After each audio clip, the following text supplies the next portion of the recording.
Hello and welcome to this Australian Biocommons webinar. My name is Melissa Burke. I'm the Australian Biocommons Training Manager and I will be your host for today. This is the second webinar in a series developed by the Community for Structural Biology Computing in Australia, and it focuses on leveraging deep learning to design custom protein binding proteins. This series has been designed to inspire and help you recognise the potential applications of these new approaches by showcasing some of the ways that the Australian community is putting them into practice. Before we begin, I would like to take a moment to pause and acknowledge the traditional owners and the custodianship of the lands on which we meet today. We pay our respects to their ancestors and their descendants who continue cultural and spiritual connections to country, and we recognise their valuable contributions to Australian and global society. Today, I am joining you from the lands of the Turrbal and Yagara people in Brisbane. Today, we're thrilled to welcome Dr. Cyntia Taveneau to the webinar. Cyntia is a research fellow in the Knott Lab at Monash University's Biomedicine Discovery Institute and leads protein design efforts within the AI protein design program. She has a long-standing interest in the architecture and function of macromolecular assemblies, with particular expertise in cryo-electron microscopy. Her research spans structural biology and protein engineering, with a current focus on the rational design of anti-CRISPR proteins using AI-guided methods. Today, Cyntia is here to talk to us about AI-designed anti-CRISPRs as programmable CRISPR inhibitors. Welcome to the webinar, Cyntia. I'll hand it over to you to start your presentation. So thanks for the introduction, Melissa, and hi, everyone. I mean, I can see you, but I know you there somewhere.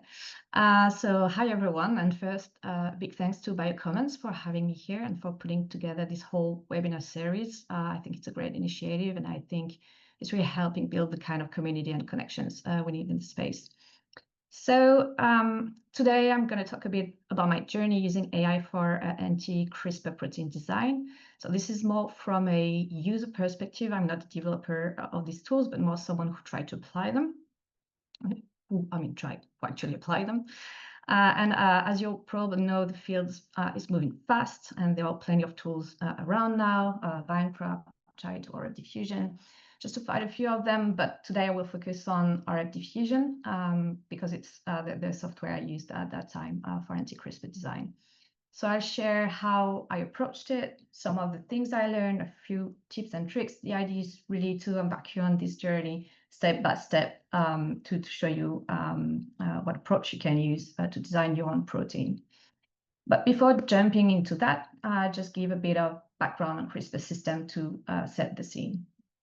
So archaeobacteria and phages have been locked in an evolutionary arm race for a million of years now. And in that time, they've each developed a wide range of defense and counter defense systems to survive. And among these, you probably know the CRISPR system because it's quite popular. So quite quickly, how does it work? CRISPR systems are made up of two main components, a protein, usually a nuclease, and what we call a guide RNA. And this guide RNA is primordial to recognize a specific sequence by base pairing with the foreign DNA or RNA. So when it finds its target, the protein becomes active and cleaves its substrate. And that overall mechanism is what makes CRISPR systems so useful and popular, as they can be repurposed for gene editing, diagnostics, and more. So what's especially interesting is that because phages tend to be host-specific, bacteria and archaea have evolved a wide variety of CRISPR systems, especially in terms of substrates, some that recognize DNA, others are capable of cleaving RNA. And on top of that, as I just mentioned, the guide RNA in these systems can be reprogrammed to match virtually in sequence. So that flexibility is a big part of why CRISPR systems have become such a powerful tool in biology. And this popularity led to current breakthrough in the editing world. The first FDA-approved CRISPR-based therapy Casgevy was approved in December 2023. For the treatment of sickle cell disease. And more recently, maybe you've seen this picture, there was the case of KG, a baby born at the Children's Hospital in Philadelphia, who was treated for a rare genetic disorder using CRISPR technology. Because Cas9 have been extremely characterized, early research and clinical trials naturally focused on this specific system. And even today, many clinical trials are still primarily driven by Cas9. But as the field has evolved, we're starting to see more diversity in the CRISPR systems used. For example, for DNA targeting, we now see Cas9, but also Cas12, Cas3 represented a clinical trial. And RNA targeting is also starting to emerge with Cas13 now entering the spotlight. So here's the thing, as the systems become more powerful and more diverse, precise control becomes essential. And we need to control not just what CRISPR targets, but also when and where it acts. And with this level of regulation, the risk of off-target effect can be threatened.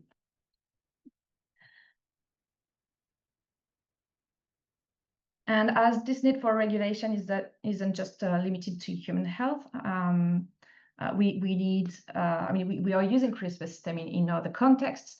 So you can think about phage therapy, for example, where we need to avoid situation where the target bacteria become resistant to the phage, or you can take also the gene drive technologies where a self-propagating genetic element can spread rapidly through a population. And for example, there are studies where the spread of malaria try to be limited using CRISPR technologies. But we need to make sure that then those technology wouldn't spread into the world with a certain impact on the environment. So you might be wondering if bacteria and phages have been fighting for a million of years now. Surely phages must have evolved some way to fight back against CRISPR. And you would be completely right, because tools already exist in nature. And we can cite for that the anti-CRISPR protein. And those proteins, by interacting with the CRISPR complex, either directly or indirectly, can shut down the system. And that means that CRISPR complex is no longer able to degrade the foreign nucleic acids, and the phage can survive and replicate. So what's exciting is that these proteins are often quite specific, which make them very promising for application. But one caveat is that they are also hard to find. So if we look at Cas13, which is an RNA targeting CRISPR system, there are currently only 3 well-characterized anti-CRISPR systems, and these out of about like 6,000 known Cas13 systems. So this means that when new CRISPR systems are developed or adapted for use, we often don't have matching anti-CRISPR ready to go. And especially it can be difficult in some cases to dig into metagenomics data and actually find the adequate anti-CRISPR. So when it comes to having a rapid response to the development of new CRISPR tools, well, we don't necessarily have this answer in place right now. And this is where RFdiffusion comes in, and where the idea starts to take shape. What if we could design our own anti-CRISPR proteins for Cas13? And would that be a quick answer for the development of regulation tools? So let's start the journey from the very beginning. I know many of you are probably eager to jump straight to AI design, and this is what I would call step 1, but there is actually step 0, which would be asking yourself, what's your plan? How well do you know the system you want to work on? Because this will directly shape your design approach. And I know it might sound obvious because this is like the basic research approach, but this groundwork is actually crucial. So it's a bit like playing chess. Before you make a move, you need to understand the board, pieces, your position. Otherwise, you're not playing a strategy, you're just reacting. Or to borrow a line someone told me last Friday, and I really like it, visualize the entire catastrophe. So the first thing to understand is whether your protein of interest is actually suitable for binder design. So this is the obvious question. So start by looking at the available structures, if you have any, especially in the PDB, and check how they were solved, what resolution they're at, whether they might be artifact, what kind strategy was used to solve this structure? Was it cryo-EM? Was it tomography? What that mean in terms of resolution? Was it X-ray? Is there any artifact of the crystal, etc.? So I would say just be extremely critical. The second thing is to understand how the protein function, especially when it comes to allosteric flexibility. This will guide where you aim to bind and which conformational states you use for design. And finally, if wet lab binding data exists and it's relevant, make use of it.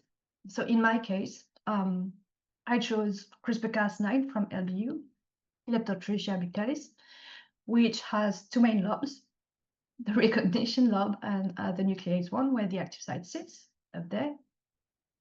And I was lucky to find multiple high-resolution structures in the PDB, including one bind to the guide RNA, which is called the binder state, and one in the activated state bound to both guide RNA and activator.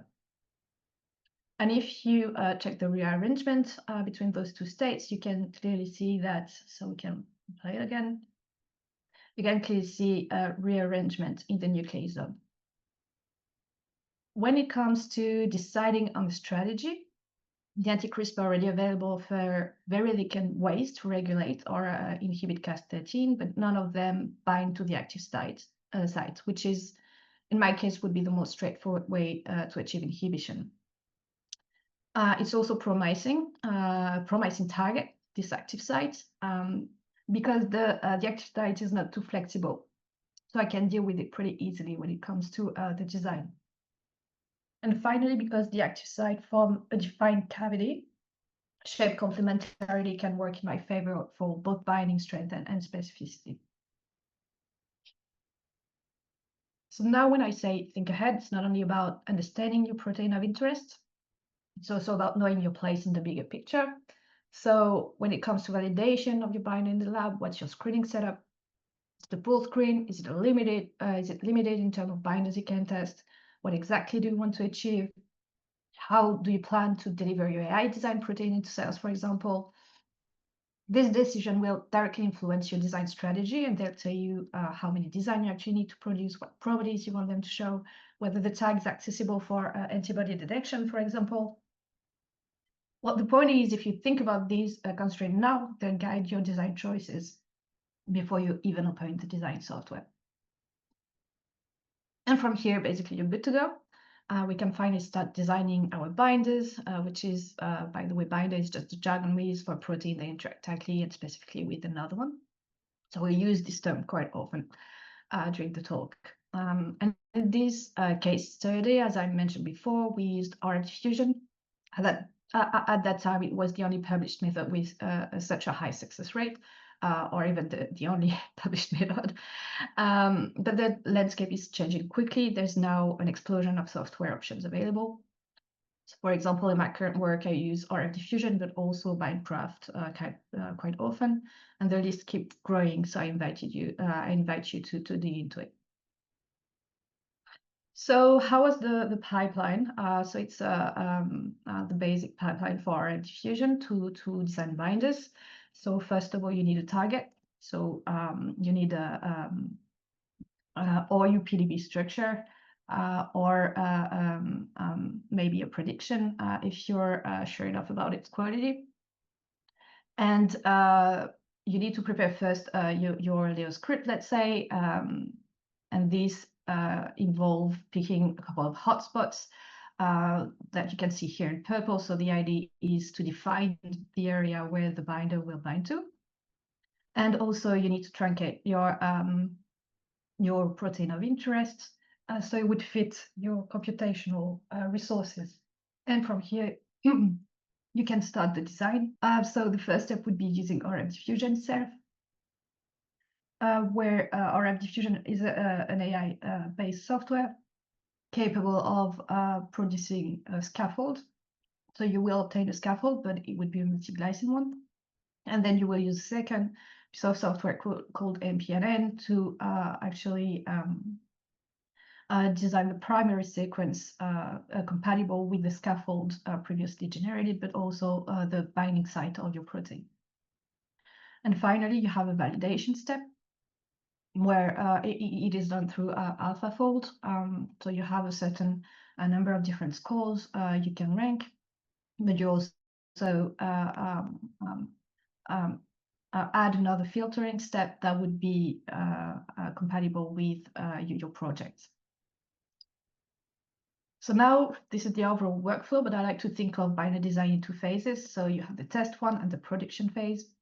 In the test phase, I usually define the optimal parameters for my design on a small set. So when I say I, obviously it's not only me, but people in general. So this mode set would be composed of 200 to 500 binders, though it depends heavily on your target. And here I identify the optimal hotspots, decide how to truncate the target, evaluate scores. And for example, with RFdiffusion, interaction score below 10 is usually good. So the moment I have 1 or 2 binders in this small set with this kind of score, I'm pretty happy. And use those parameters for the production phase. One thing that I also check is usually the RMSD between RFdiffusion and Alphafold, because it gives you a good understanding about any bias happening if there are any. In the production phase, I upscale, so generating thousands of design. This depends on how many design I want to test in the lab and my in silico success rate during the test phase. And I sometimes manually check top designs to ensure they are compatible with the assay. I remember during resistance there was this question: is there anything you hoped you knew before you started? And I would say one thing I hoped I knew at that time was that you will have aromatics in all your designs using RFdiffusion, and this can heavily impact how you estimate the concentration of your binders in the wet lab. So just just be aware that this can be problematic and is something to check if necessary. When it comes to computational resources, so I use 2 different approaches, but it's just I was at that time, and now I'm heavily using HPC. But when it comes to the test phase, that time I use Workstation. I was lucky enough to have a 6,000 GPUs. So the VRAM is higher than for the RTX 4090s. Honestly, both are good for the design. It's just the A6000 saved me a couple of times when I couldn't truncate the target enough for it to fit in an RTX. When it comes to the upscale, I use at that time HPCs, so Massive and Spartan. And one thing to know is that the installation of the software can be a little bit tricky when you're not used to play with computers too much. But there are alternatives. For example, Single Particle is a company in the first place providing Cryo-EM workstations, but you can also work with them for the installation of the software on your workstations. And I would say your biggest ally here, if you can't afford this kind of approach, is GitHub. This sounds obvious, but for RFdiffusion or for Bindcraft in general, GitHub is well documented. It's a very good source of documentation, and you have more and more packages now also available with different software in there. So, for example, what we are using right now in the team is a package accessible on GitHub. And you can find there RFdiffusion, and also Bindcraft. And the newest one, I think, is Bolt's pull down. So to put this back into context is what the timeline looked like for the Anti-CRISPR project. So this project was actually pretty straightforward, honestly. You can have trickier cases. So I started in December 2023, just experimenting with the software and exploring different targets. This is how you can start to see if there is any bias, any preferences. So obviously now you can just talk to people who actually this work. But at that time, the options were quite limited.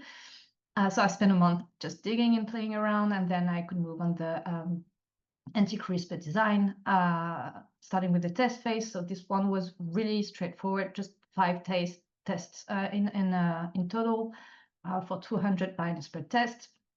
And then the production phase had like 2 different sets of 5,000 binders. And the difference was mainly the size of the binder here. One set was about 70 to 100 residues, the other one, the second one around 100 to 130. And after filtering, well, I ended up with 96 design, and you will understand pretty quickly why 96, but it was the most optimum in my case to jump into the lab. Beyond the 96 binders, we aim to test in the lab. What's very interesting is that there was no real similarity between them. And here I'm talking sequence, but also sequence and fold combinations. So no consensus in the sequences at all. And even though we were limited in size, because you need to set a certain size for your binders, there was still diversity in both the folds, but also in how they interacted with the binding site. So in my case, some binders interacted more extensively with both sides of the active site, as for the binder in blue on the left, and other reached more deeply into the cleft itself, as for the binder in pink here. And what I like about it is that this kind of diversity is valuable because it gives you multiple potential inhibition modes to explore in the lab. When looking at the hotspots defined in RFdiffusion, I measured their distance to the closest residue in the design binders. So most were within 5 to 10 angstrom, a range consistent with a stable interaction. And this is obviously what we were expecting. And what is nice is that it's quite consistent across the 4 different hotspots I picked at that time. And finally, looking at the binder morphology itself, there's a certain homogeneity in both the maximum diameter and asphericity here. Most binders are quite globular. And this is likely due not only to the designs themselves, but also the manual filtering I applied, because I occasionally have some design where you have elongated helices and you have actually only one helix. And I tend to avoid this kind of design and keep the more globular one, just because I have usually an increased binding surface area when they're not too elongated. This is my choice, and it's heavily project dependent again. So now we have our 96 design. The next question is how do we screen them? You can imagine that 96 is not necessarily the best to characterize in depth a binder. So the screening here, the idea was to narrow down the number of binders to something we could handle for in-depth characterization.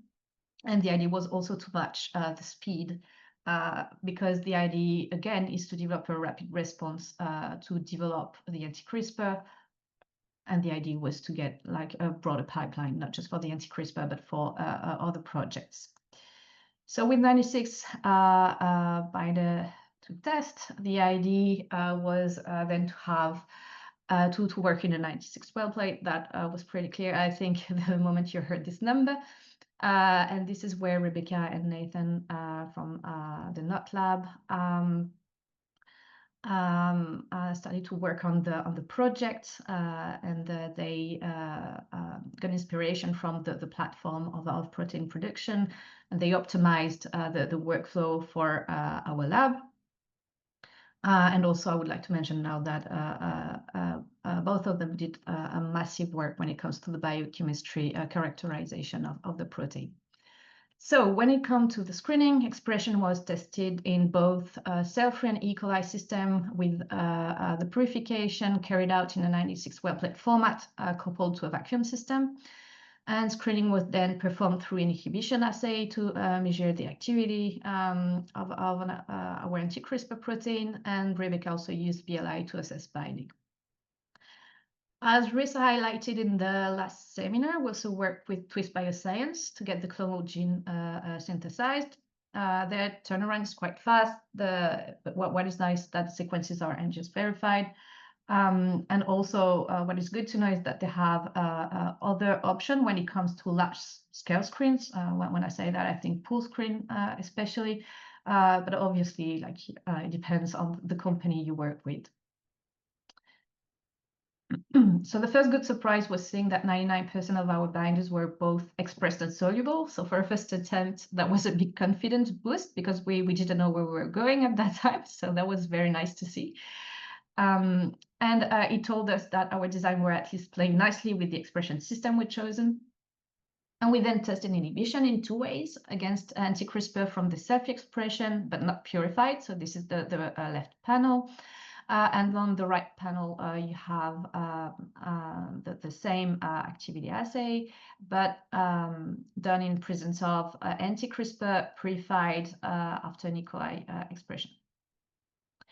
So with the self-extract, as expected, we obtained a nausea result as it wasn't purified. But once we moved to purified protein from E. coli, we could clearly see that this is quite concordant between the 2 inhibition assay, meaning our design are compatible with both system of expression. And we come to binding assay. So Rebecca used biolayer interferometry. Some results line up well with the inhibition data, but others didn't quite match. So we think this comes down to the way the protein is immobilized and oriented in the BLI system, as well as the complexity of working with the nucleoprotein complex. We have different components, different macromolecules of different natures, so it's a complex system. We picked our anti-CRISPR more based on the activity assay itself. But again, like the BLI part, I mean, that's part of the learning process, I would say, understanding where the assay agree, where they don't, and what they tell us about the system we're trying to control. So anyway, overall, we achieved a 13% success rate in terms of inhibition. And from that, we decided to focus on 3 of the best binders. They are squared here in pink, purple, and blue. And we baptized them AICRs. That was a pretty easy one when you think about it. They were selected not only for their level of inhibition, but also for their fold diversity and for the different ways they interact within the active site of Cas13. When I looked at the correlation between inhibition activity and the different scores provided by Alphafold during the in silico filtering stage, well, I couldn't see any clear pattern here, especially when you know that the 3 green dots are the 3 AICRs we picked for the characterization. Obviously, what you need to keep in mind is that this is after a heavy filtering, like in silico filtering, happening with the binders only having a PA interaction score at that time below 10.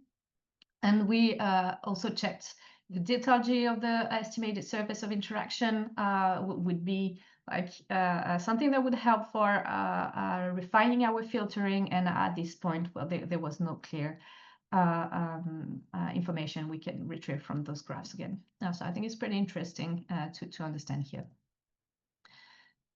So now that we had our 3 selected AICRs, the next step was to characterize them in more details to see how they act as inhibitors, whether they match the original design, to understand their intrinsic properties as binders. So for us, again, this was still very much a proof of concept stage. Some parts of the work, like the structural biology, might not be necessary in every context. But in this case, we wanted to see how closely these binders were sticking to the plan and to validate that the design approach was really working as intended. So let me introduce the 3 AICRs we selected, AICR 6, A1, A2, and A3. I might call them just A1, A2, and A3. It's a quicker way to define them. And so they were named following the standard anti-CRISPR system nomenclature. And what you can see on the screen is in green the truncated version of Cas13A used for the design of the binders, and in cartoon representation, the 3 binders. So what you can see is they interact quite differently with the active site in the 3 cases. So A1 is capable of reaching both sides of the active sites, where it's not the case for A2 and A3.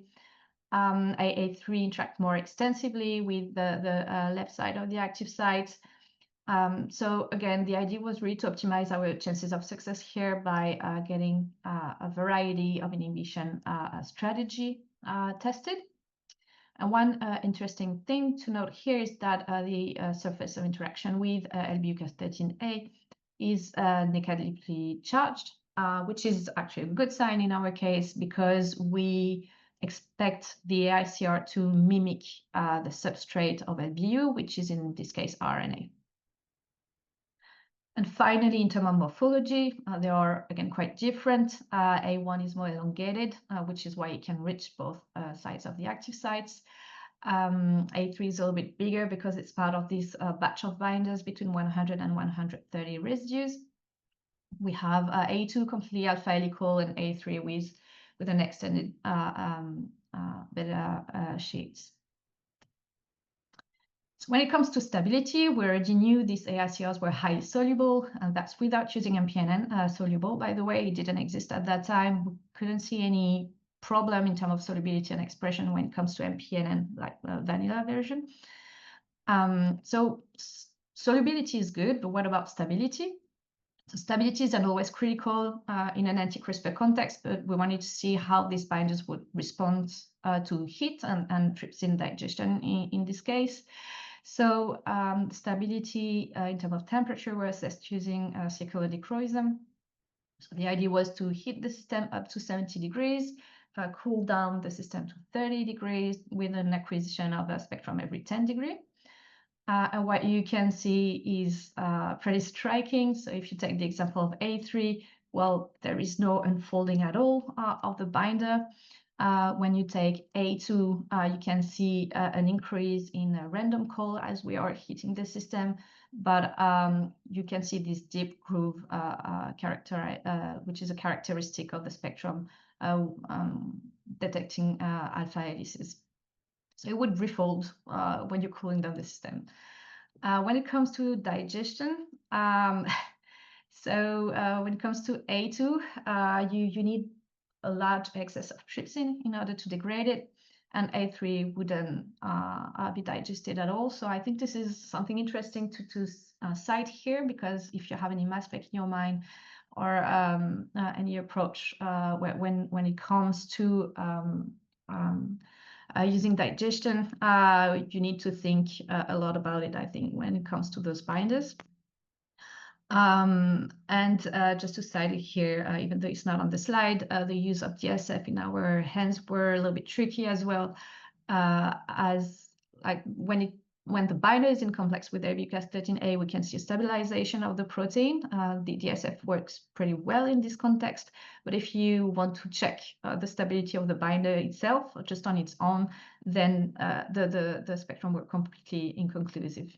And I assume it's because of this like high stability of the binder. So given how robust these AICRs are, it's not surprising that purification could be scaled up without much trouble, honestly. And they behaved well in gel filtration, even under low salt condition, and I could concentrate them to up to 25 mg per ml, or maybe higher. I didn't try. That was the threshold I did hit. And that opened the door to structural biology, particularly X-ray crystallography. And we managed to get a crystal and solve the structure for the AICRs A1. So here you can see in pink the Alphafold prediction, which is the last step of the workflow. In overlay with the X-ray structure in purple, and in gray on the side you can see the second subunit within the asymmetric unit. And what is striking is that they were highly similar. So clearly those I mean, at least this AICR is true to design. Within our MSZ, I mean, which is about like 0.75 when it comes to the core of the binder without the flexible loop. And even the flexibility of the loop is actually quite easy to explain because it's interacting with the second subunit within the asymmetric unit, but also you can explain it through the crystal packing. When we tested the AICRs as inhibitors, we confirmed they were very potent. So Nathan managed to obtain an estimated IC50 of about 7 nanomolar, which is pretty good. And for us, the next question was just as important, all those AICRs specific, because you don't want them to be toxic in cells or to start to interact with anything.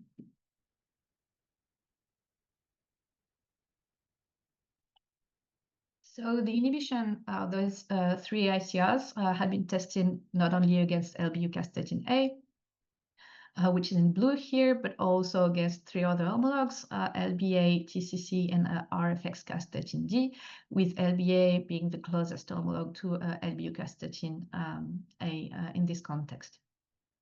What you can see is that the accessory elements in the active sites between those 4 proteins are different.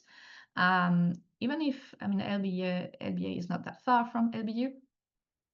But what I try to say here is that if you try to fit any anti-CRISPR in those homologs, you expect a huge clash with the protein. So in theory, those 3 ICRs should be specific to LBU-castetin-A. And this is what we could see. So there is a clear inhibition of the activity of LBU-castetin-A, whereas we couldn't see any inhibition happening for the 3 other proteins tested here. We could also directly observe the inhibition mechanism for one of our ICR. Let's say, directly observe. We got snapshot through cryo-EM of castetin-A in complex with, in this case, AICR6A1.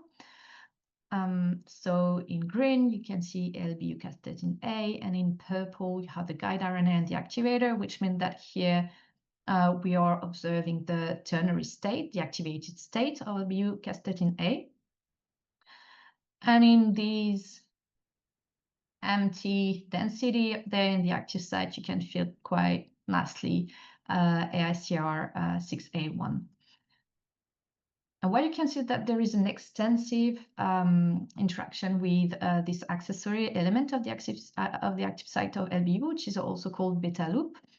And because we obtained the cryo-EM structure for this complex, but not for A2 and A3, we wanted to see if, as predicted by RFdiffusion, this interaction would be important for also A2 and A3 functioning as anti-CRISPR, but this was also a nice way to show that, again, the binder design would have a mechanism that we actually wanted to witness here.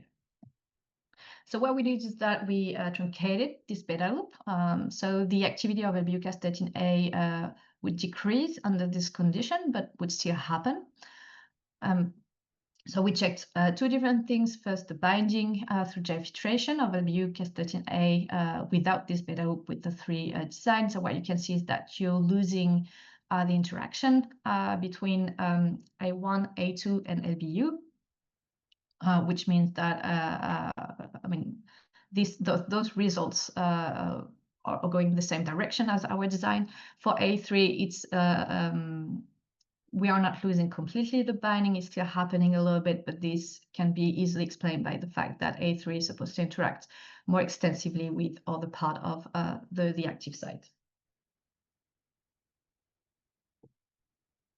So now, when it comes to the inhibition pattern, you can clearly see that you're losing any inhibition when it comes to AICR incubated with LBU-castetin-A without this beta.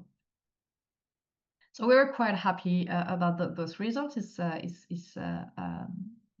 a good way to assess the fact that our AICR are true to design, also in terms of mechanistic here.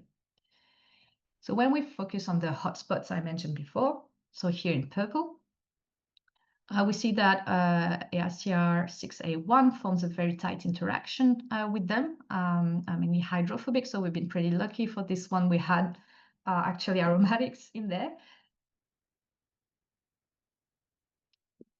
So the interaction is quite strong. And when it comes to comparing the RFdiffusion prediction with what we obtain out of the cryo-EM structure, so the RFdiffusion prediction being here in gray, you can see that there is a certain rotation of our anti-CRISPR, but overall the fit is pretty good. And you also have a clear difference in the beta loop position. So the RFdiffusion target that we used again was the ternary structure available on the PDB. We have clearly a movement of this loop compared to the ternary state that we currently know in the PDB. And this is quite interesting because what we did is that through 3DVA, I wanted to check if there are any alternate states of this beta loop. And what you can see is that there are indeed, there might be indeed different states with the AICR getting different orientation, and this with a clear displacement of the beta loop also. So what we suspect here is that we might have an induced fit of this anti-CRISPR in the active site. So finally, we wanted to evaluate whether this anti-CRISPR could work in both in vitro and in vivo context. I mean, those anti-CRISPR are supposed to be biotechnologies after all. So do they work in bacteria? Do they work in human cell? So the first tests were conducted in bacteria. This was done by Jovita in the NOT lab. The idea was to get an equalized strength which would express LBUCAS13A, which means that if you attack E. coli with phages, in this case that would be T4, you would expect E. coli to be capable of defending itself against the phage attacks when LBUCAS13A is functioning.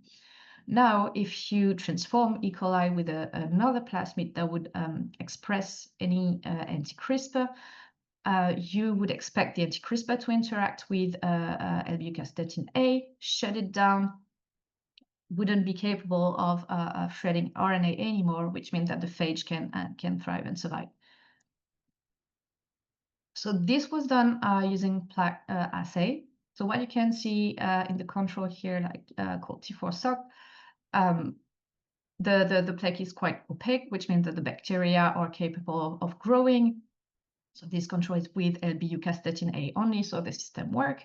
But now if you induce any expression of any anti-CRISPR here, you can see clear dots, which means that the bacteria is not capable of growing anymore, which means that we actually shut down the LBUCAS13A as expected. And these experiments were also tested in liquid culture, and we have very similar results.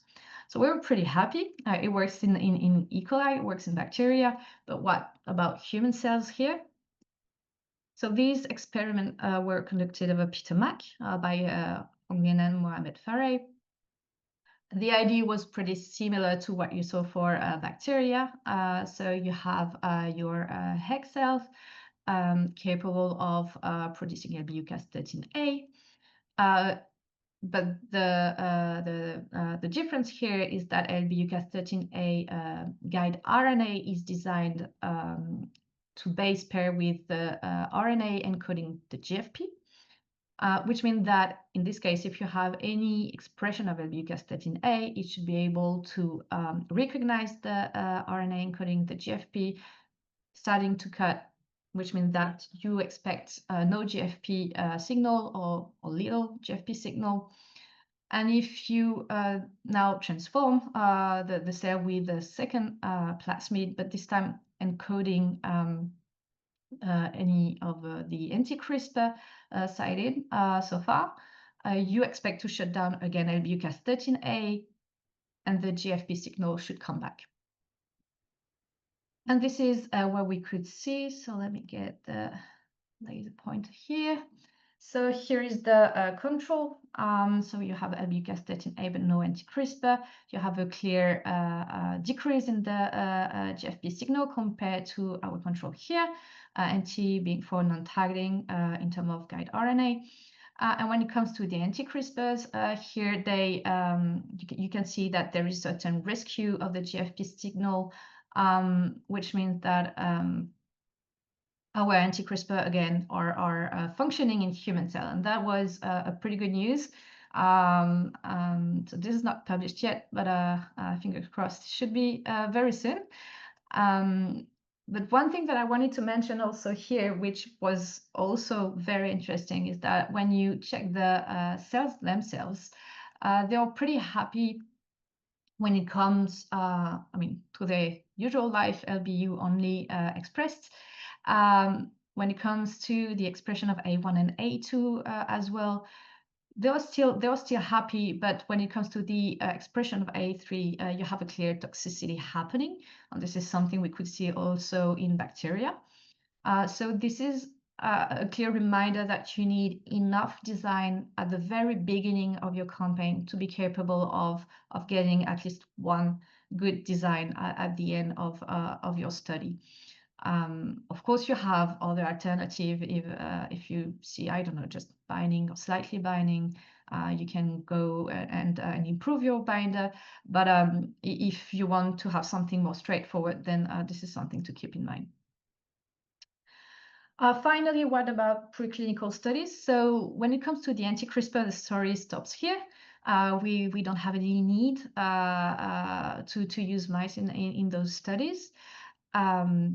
Because we are moving on other systems.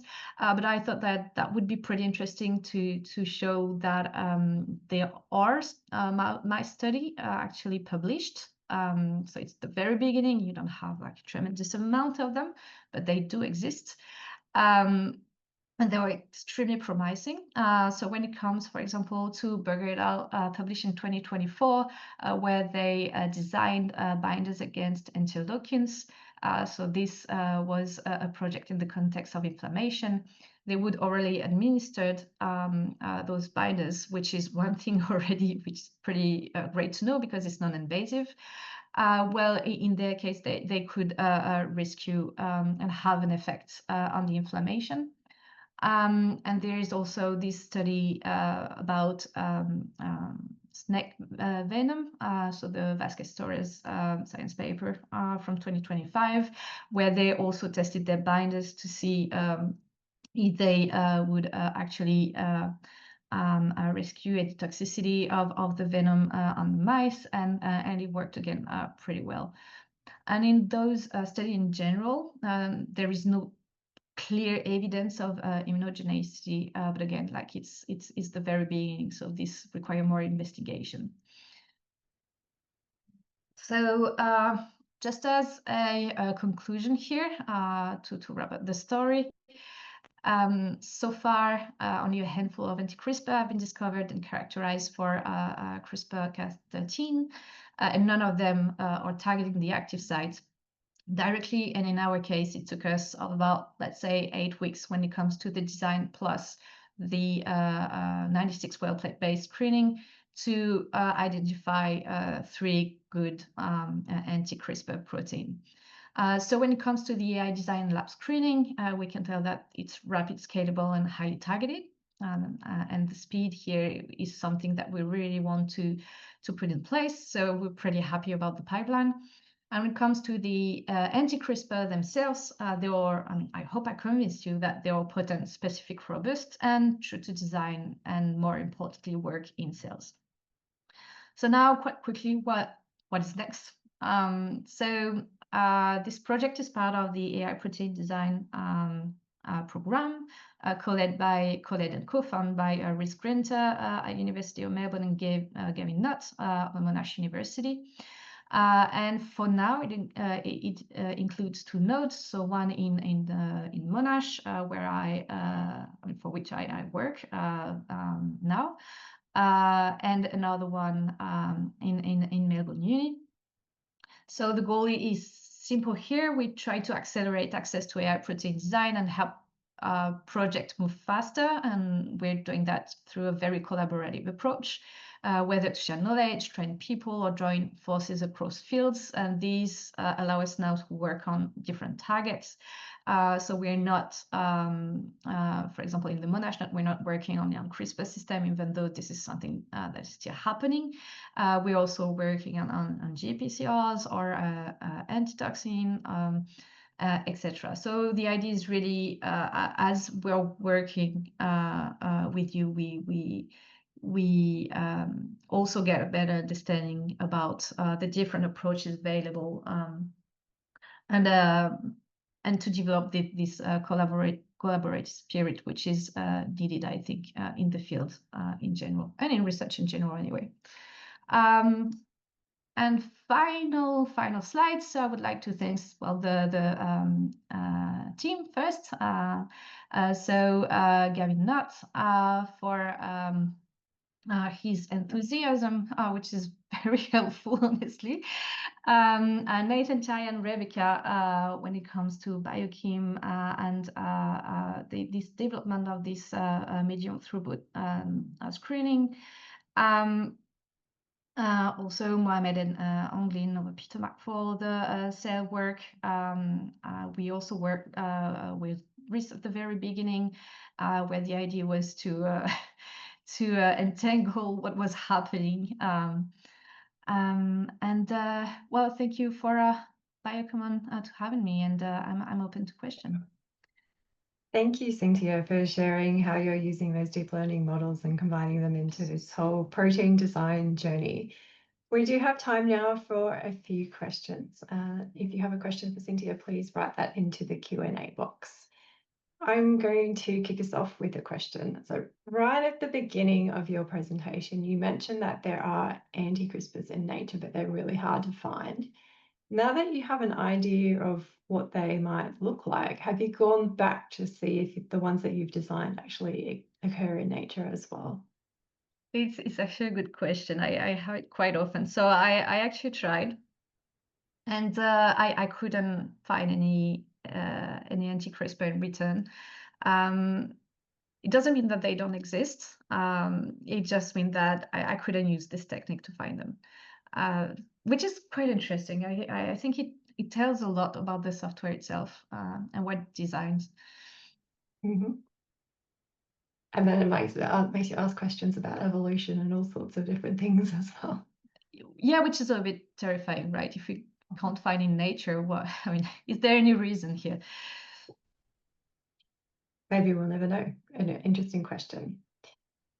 Okay, so moving on to another question now. This one is about how you use Alphafold in your design pipeline. The question is, do you provide Alphafold with your target as a template for pair representation? I.e., when you score designs in silico, can your target predictions deviate from your input model? So, so we're talking about the filtering only, right here. What's happening is that there is implemented in the pipeline already Alphafold, which is called as a step, like it's Alphafold initial guess, I think, in the GitHub. What I mean, this is true that this is something you can see. You can see actually sometimes the binder just drifting away. But in this case, most of the time, the score, especially the P interaction score, will give you a hint about this is happening, because it won't be good.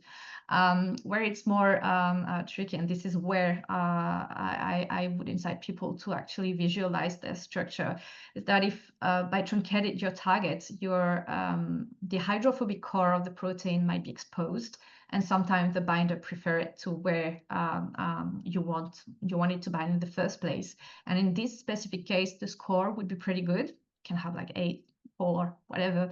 But if you don't visualize it, or if you don't have a script to define what's the distance between your binding site and your binder, then you might miss this one. In certain cases, I used Alphafold on the side as well, but just to fold the binder itself, because I had the feeling that there was a bias. For example, it loves beta pairing in general. And I had these, I mean, it happened only one time, but I had this funny case where the beta pairing was driving the binder to be in a certain conformation, and if I was actually folding the binder itself in full Alphafold, I would have a different result. So depending on the projects, I co-fold or I fold the binder itself. So you're using them to visualize the structure of your binders just to validate some of those other results that you're seeing. Yeah, exactly. Okay, thank you. I also really liked that you looked at the activity in vitro and in cells. So there is a question about that as well. And do you have any thoughts on how to deliver these binders to intracellular targets? It depends how you want to deliver them, right? So I would say think carefully about how you want to do. So this is what I was explaining at the very beginning, right? So if you have in mind, I don't know, a delivery system in the long term that would be RNA based, okay, well, this is pretty easy. Let's say that you don't need to think too much about the how the binder will actually behave when it comes to delivery. Now, if you have another approach in mind and you need a certain unfolding of your binder, this I don't know if it's possible. This is one thing that we're still wondering if it's possible or not and how it would behave. This is something we would like to try, actually. Thank you. And one last question. Do you have a feeling for why the BLI experiments were not so useful in this case? So it's not that it wasn't useful per se. I do have ideas. There are different things here. So the first thing here is that we don't have a very long linker between our tag used for immobilization of the binder and the binder itself, which means that it might be stuck in certain orientation. And even though we paid attention about where was the tag compared to the binding site on the binder, maybe LBUCAS13A couldn't access properly the binder on the tip of the BLI. Something else is that, as I was mentioning, we have a complex system here. We have a protein on one side, LBUCAS13A. We have a guide RNA on the other side. We have an activator, and we just we know that we can't have like 100% of complex in there, right? We might have macromolecules also not bound to LBUCAS13A in this case. Which is another answer. The binding might not happen just because, well, LBU is not sorry, the binder might interact with, I don't know, the RNA or LBU, but in a certain conformation, maybe without the activator, who knows? I mean, there is a lot that can happen here. Sounds like a complicated one, thank you. This is all we have time for today. Thank you so much, Cyntia, for sharing your research journey with us and your story about your anti-CRISPRs. As I mentioned at the beginning, this webinar is part of a series. The next webinar is on the 16th of September, where we'll be joined by Dr. Richard Birkinshaw, and he'll be speaking about using in silico design methods to create de novo proteins that selectively modulate apoptosis. You can read more about this webinar and other upcoming events on the Australian Biocommons website or by following us on social media. If you'd like to know more about the Australian Structural Biology Computing Community, perhaps even join their meetings or join their Slack group, you can also find out more about them on their website. So that brings us to the end. Thank you to everyone for joining us. Thank you once again to Cyntia for coming along today. Finally, I'd like to acknowledge that Australian Biocommons is enabled by Alcrs via Bioplatforms Australia funding. We hope you've enjoyed this webinar and we look forward to seeing you in the next one. Until then, goodbye for now and enjoy the rest of your day.